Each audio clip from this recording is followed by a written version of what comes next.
Hi guys, nothing phone 3 అయితే announce చేశారు. వాళ్ళు చెప్పినట్టే మనకి ప్రైస్ అనేది 79,999 ప్రైస్ అయితే చేశారు. సో ఈ వీడియోలో అంత ప్రైస్ పెట్టి మనం ఫోన్ 3ని కొనొచ్చా లేదా అని గురించి అయితే మాట్లాడదాం. ముందు డిజైన్ స్టార్ట్ చేద్దాం. సో బ్యాక్ సైడ్ డిజైన్ చూసుకున్నామంటే మనకి నథింగ్ ఫోన్ లో ఏవైతే డిజైన్స్ ఉన్నాయో వాటన్నిటితో కంపేర్ చేసామంటే ఈ నథింగ్ ఫోన్ 3 డిజైన్ అనేది వర్స్ట్ డిజైన్ అని చెప్పొచ్చు. ఎందుకంటే మనకి back side camera placement setup కానీ లేదంటే వాళ్ళు డిజైన్ చేసిన దాని ప్రకారం ఇది చాలా ఇరిటేటింగ్ అయితే కనిపిస్తుంది. అంటే అంత అట్రాక్టివ్ అయితే అనిపించట్లేదు అనమాట. చాలా వర్స్ట్ డిజైన్ అని చెప్పొచ్చు. ఈసారి గ్లిఫ్ లైట్స్ అయితే తీసేశారు, గ్లిఫ్ మ్యాట్రిక్స్ అయితే తీసుకొచ్చారు. బ్యాక్ సైడ్ ఒక సర్కిల్ షేప్ లో మనకైతే ఎల్ఈడీస్ అయితే యూజ్ చేశారు. సో దాని వల్ల పెద్ద యూజ్ అయితే ఉండదు అనమాట. సో గ్లిఫ్ లైట్స్ అయితే చేశారు. ఇక డిస్ప్లే గురించి మాట్లాడినామంటే గైస్ మనకి నథింగ్ ఫోన్ 2 లో ఎల్టీపీఓ డిస్ప్లే అయితే తీసుకొచ్చారు. అంటే 1 హెర్ట్జ్ నుంచి 120 హెర్ట్జ్ వరకు అయితే మనకి రిఫ్రెష్ రేట్ అనేది వేరియబుల్ అవుతుంది. ఫోన్ 2 లో తీసుకొచ్చిన వాళ్ళు ఫోన్ 3 వచ్చేసరికి మనకి ఎల్టీపీఓ డిస్ప్లే అయితే వీళ్ళు తీసుకురాలేదు అనమాట. సో నార్మల్ డిస్ప్లే అయితే తీసుకొచ్చారు. అది కూడా 1.5K రెజల్యూషన్ స్క్రీన్. సో ఆ ప్రైస్ ట్యాగ్ లో మనకి 2K డిస్ప్లేస్ అయితే ఉంటాయి. క్వాడ్ హెచ్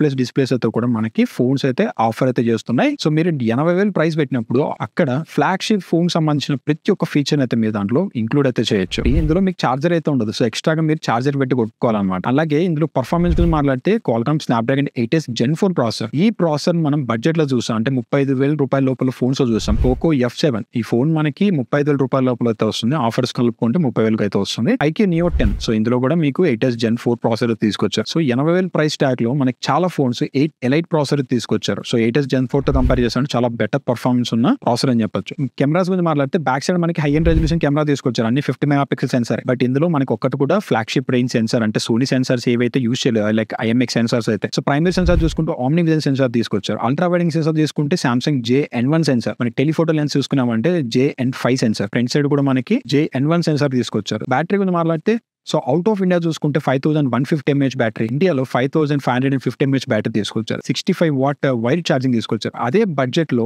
OnePlus 13 మనకి 6000 mAh battery, 100 watt fast charging support, 50 what wireless charging support అయితే చేస్తుంది. ఒకవేళ మన బడ్జెట్ 80,000 రూపాయల లోపల అయితే అక్కడ మనకి చాలా ఫోన్స్ అయితే ఉన్నాయి. ఎగ్జాంపుల్ Samsung S25 తీసుకోవచ్చు, లేదా మనకి వివో నుంచి X200 Pro ఉంది. అలాగే కాదు కొన్ని ఆఫర్స్ మనం కన్సిడర్ చేసుకున్నామంటే Samsung నుంచి S25 Ultra. సో ఇది మనకి డిస్కౌంట్స్ లో మనకి అదే ప్రైస్ ట్యాగ్ లో అయితే వస్తుంది. వీటన్నిటిని కాదు అనుకుని మనం నథింగ్ ఫోన్ 3 తీసుకోవాలంటే ఇక్కడ ఏమీ లేదు, అంత జీరో అని చెప్పొచ్చు. ప్రతి ఒక్క డిపార్ట్మెంట్ లో అయితే కాంప్రమైజ్ అయ్యారు. నన్ను అడిగితే అంత ప్రైస్ ట్యాగ్ లో అయితే ఎవరు కొనకూడదు అనేసి నేను చెప్తాను. ఒకవేళ ఇది మనకి 15 లోపల వస్తే మాత్రం ఒక లుక్ అయితే బయచ్చు, కానీ మరి 80,000 అయితే మాత్రం మీరు అక్కడ తీసుకోవాల్సిన అవసరం అయితే లేదు. సో మీరేమనుకుంటున్నారు నథింగ్ ఫోన్ 3 గురించి అనేది కింద కామెంట్ సెక్షన్ కామెంట్ అయితే చేయండి. వీడియో మీకు నచ్చితే లైక్ చేయండి, షేర్ చేయండి. అండ్ మరిన్ని వీడియోస్ కోసం ఛానల్ అయితే సబ్స్క్రైబ్ అయితే చేసుకోండి. మిమ్మల్ని నేను ఇంకొక వీడియో అయితే కలుస్తాను. అంతవరకు have a nice day guys.